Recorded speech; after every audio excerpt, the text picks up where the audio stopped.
চলচ্চিত্র শিল্পী সমিতির সদস্যপদ ফিরে পেয়ে যা বললেন জায়েদ খান।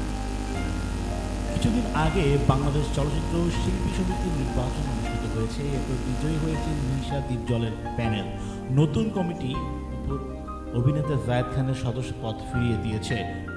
ইলিয়াস কাঞ্চন ও নিপুণ দায়িত্ব পালনকালে বাংলাদেশ চলচ্চিত্র শিল্পী সমিতি থেকে জায়েদ খানের সদস্যপদ বাতিল করা হয়েছিল। এবার নতুন কমিটি এসে জায়েদ খানের সদস্যপদ ফিরিয়ে দেওয়া হচ্ছে বলে জানা গেল। বৃহস্পতিবার 17 মে সংবাদ সম্মেলনে কমিটির সহসভাপতি ডি.এ. তায়েব নিশ্চিত করেছেন বিষয়টি। তিনি জানান, জায়েদ খান সামাজিক যোগাযোগ মাধ্যমে যে বক্তব্য দিয়েছিল তার যথাযথ কারণ ব্যাখ্যা দিয়েছে। তা খতিয়ে দেখার পর সদস্যপদ ফিরিয়ে দেওয়া হয়। বিষয়টি নিয়ে সংবাদ মাধ্যমে জায়েদ খান বলেন, সত্যের জয় সবসময়।